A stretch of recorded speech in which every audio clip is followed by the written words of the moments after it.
Shalom. I'm Rabbi Wolkoff from Congregation B'nai Tikva, and I'm thankful for the opportunity to share a few thoughts with you about the religious significance of Jerusalem for the Jewish people.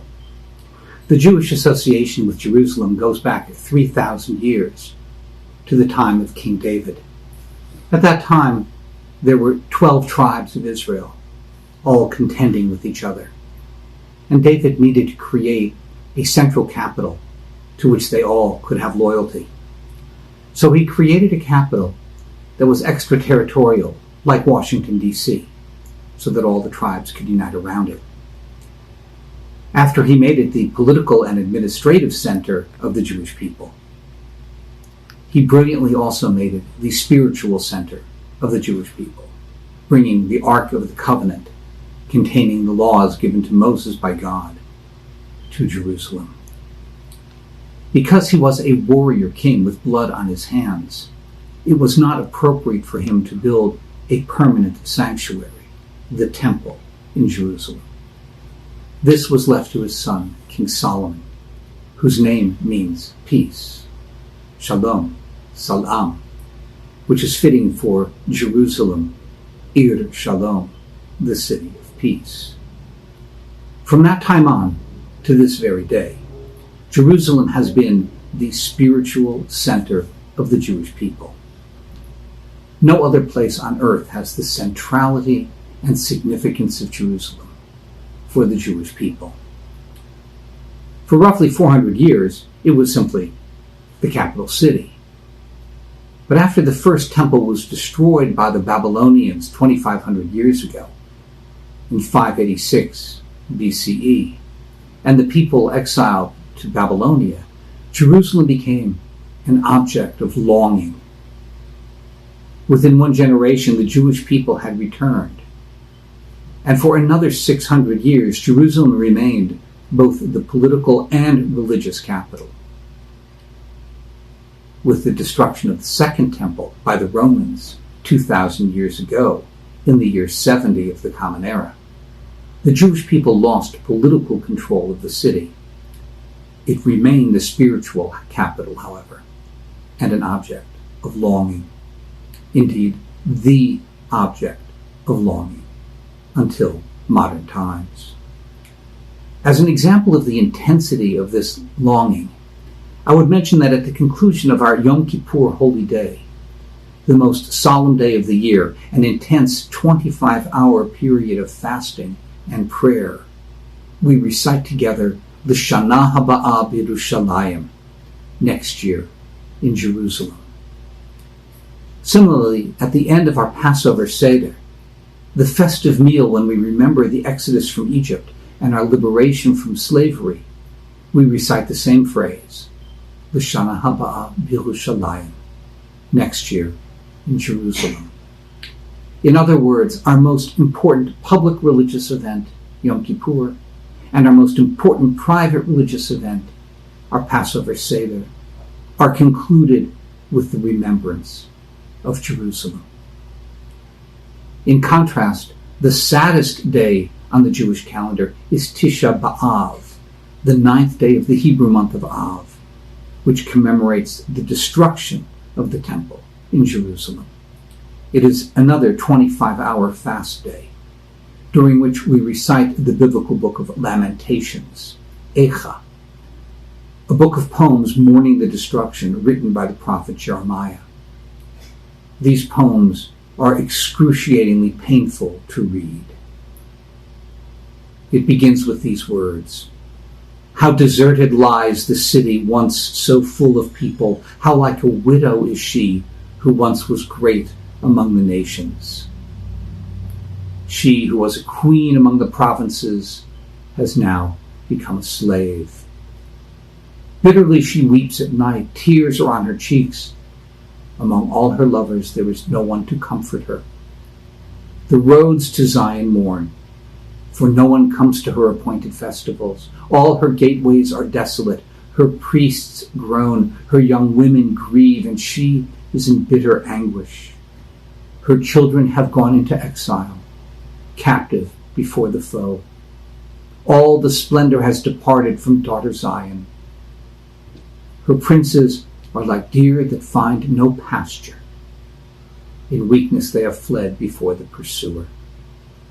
In the days of her affliction and wandering, Jerusalem remembers all the treasures that were hers in days of old.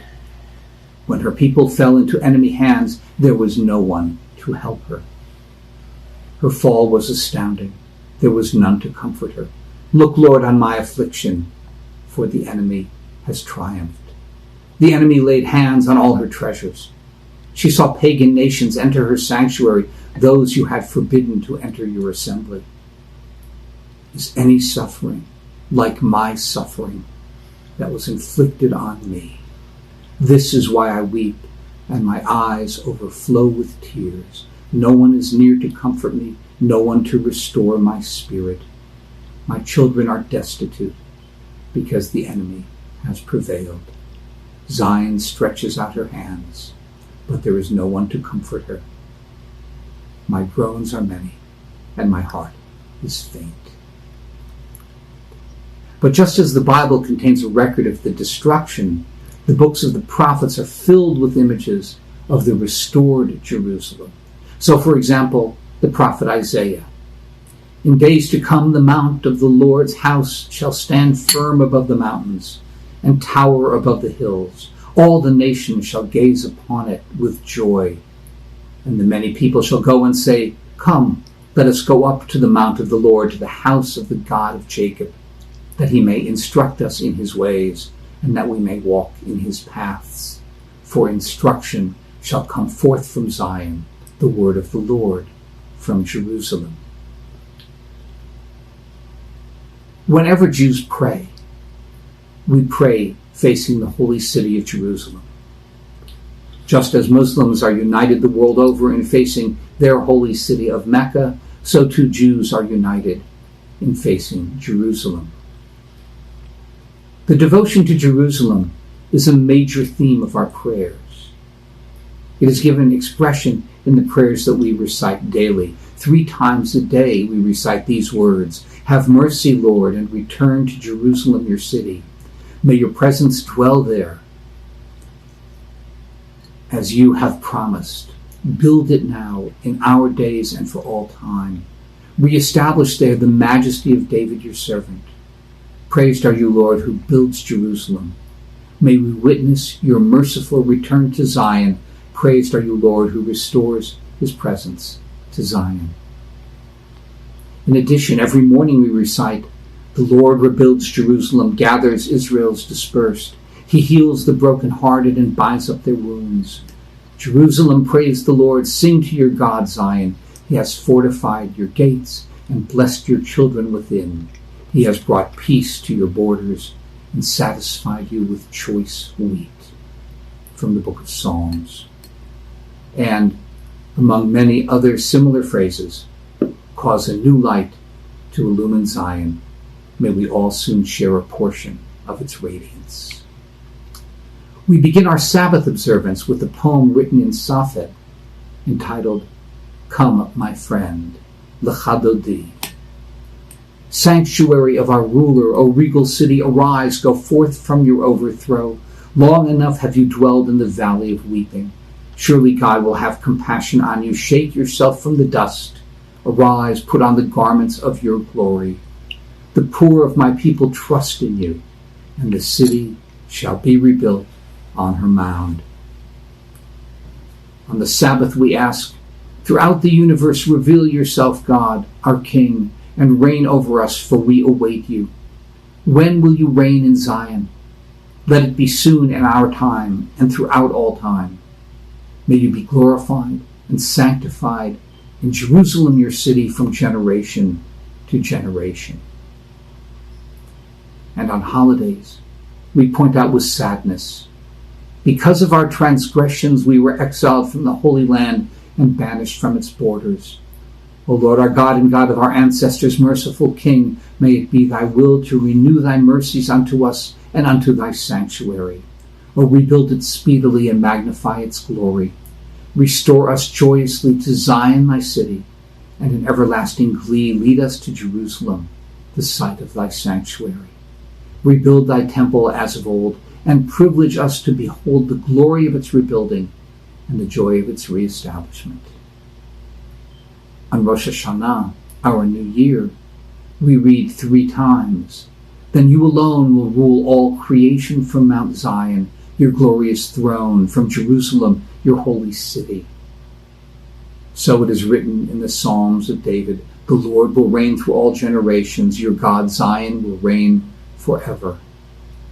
And finally, on Yom Kippur, our Day of Atonement, we read, "Upon a day like this, bring us rejoicing to Jerusalem restored, together with all who serve you in love, as declared by the prophet Isaiah. And I will bring them to my holy mountain and make them joyful in my house of prayer. And my house shall be called a house of prayer for all people everywhere. Praised are you, Lord, source of peace." Jerusalem occupies a central place in the Jewish imagination. The land of Israel is the navel of the world, being situated at its center.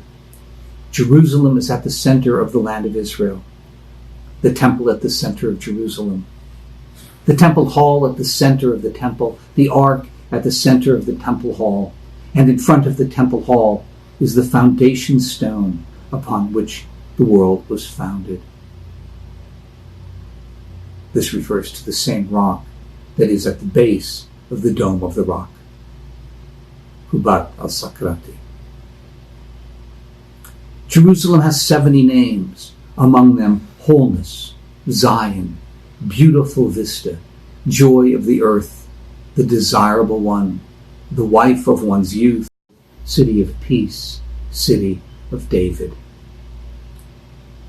10 portions of beauty descended to the world, goes an old saying. Jerusalem received 9 of them. Whoever did not see Jerusalem in her glory has never seen a beautiful city. He who did not see the temple never saw a magnificent building. They say that brides in Jerusalem never had to use perfume because the fragrance from the incense in the temple was so strong. Not even the snakes or scorpions would hurt anyone in Jerusalem. There is no love like the love of Torah, the divine word. There is no wisdom like the wisdom of the land of Israel. There is no beauty like the beauty of Jerusalem. All during the medieval period, when the Jewish people were suffering from the ravages of exile, the deep yearning for a return to Jerusalem was a constant theme. One famous poem expressing this longing is by the poet and philosopher Yehuda Halevi. 1,000 years ago, he wrote, "Zion, will you not seek your imprisoned ones, the remnant of your flock, who seek your peace? From west and east, north and south, from far and near, receive greetings from all directions, and peace from the beloved captive whose tears fall. I would give anything to walk those places where God was revealed to your prophets and messengers. Who will make wings for me so I can fly away and take my broken heart to your mountain clefts? Let me fall bowed upon your land, treasure your stones, caress your dust." The Jewish people's love for Jerusalem and its recognition of Jerusalem's centrality is evidenced by numerous customs that are intended to keep Jerusalem foremost in the consciousness of the Jewish people. For example, after Jews eat bread, there is a blessing for the meal. On weekdays, we introduce the blessing with Psalm 137. By the rivers of Babylon we sat and wept when we remembered Zion. There on the poplars we hung our harps. For there our captors asked us for songs. Our tormentors demanded songs of joy. They said, "Sing us one of the songs of Zion." How can we sing the songs of the Lord while in a foreign land? If I forget you, Jerusalem, may my right hand forget its skill. May my tongue cling to the roof of my mouth. If I do not remember you, if I do not consider Jerusalem my highest joy. In contrast, on the Sabbath and holidays, joyous times, we recite Psalm 126.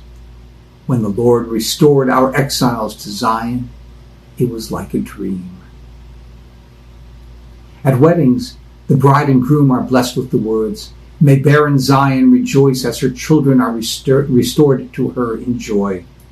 Praised are you, O Lord, who causes Zion to rejoice at her children's return." O Lord our God, may there ever be heard in the cities of Judah and in the streets of Jerusalem voices of joy and gladness, voices of bride and groom, the jubilant voices of those joined in marriage under the bridal canopy. In fulfillment of the requirement of considering Jerusalem our highest joy, we conclude wedding ceremonies with the breaking of a glass to remind us of the destruction of the temple. In other words, we diminish the great joy of a wedding so that our joy at that time will not even for a moment cause us to forget Jerusalem. Indeed, there is a whole category of Jewish law called Zecher L'Churban, remembrance of the destruction of Jerusalem. In various practical ways, things are left undone. For example, painting a wall but leaving a part unpainted, or serving a banquet and omitting one of the courses, to remind us that our lives are not complete without a restoration of Jerusalem. When a male child is circumcised, a traditional prayer recited by the mother makes reference to the temple in Jerusalem and the sacrifices that would be brought there if the temple were still standing. Finally, when we seek to comfort our mourners, we use a traditional formula, Hamakom. Hamakom yinachem otcha b'toch sha'ar avei Zion v'Yerushalayim. May God, who is in all places, comfort you among all who mourn the destruction of Zion and Jerusalem. In other words, from birth through marriage until our deaths, Jerusalem is intended to be at the center of our thoughts. In conclusion, I would be remiss if I did not mention that, as we all know, Jerusalem today is embroiled in a political conflict. I will not discuss that here, perhaps at another time. But for now, I want to share our profound hope that Jerusalem will live up to its name as the city of peace, Ir Shalom. There is a beautiful legend that seeks to explain why the temple was built in Jerusalem at exactly that spot on the Temple Mount. The story is told of two brothers who had a granary there. One was very poor, but happily married with a large family. The other was rich, but alone. In the middle of the night, the rich brother woke up and said, "My brother is so poor, and I have so much. I will give to him." So he went to the granary and started transferring grain from his side to his brother's. That same night, his brother awoke and said, "My brother is so alone. The only thing that gives him any comfort is his wealth. I will give to him." So he went to the granary also and started moving grain to his brother's side. They were found there the next morning, each trying to provide for the other's needs. And God said, "It is in such a place that I will build my home." A great Jewish thinker, Rabbi Abraham Joshua Heschel, once wrote that God had a vision of restoring the image of humanity that had fallen into sin. So God created a city in heaven and called it Jerusalem, hoping and praying that Jerusalem on earth may come to resemble Jerusalem in heaven. May it happen speedily in our day, and may all in Jerusalem live together in peace. Thank you.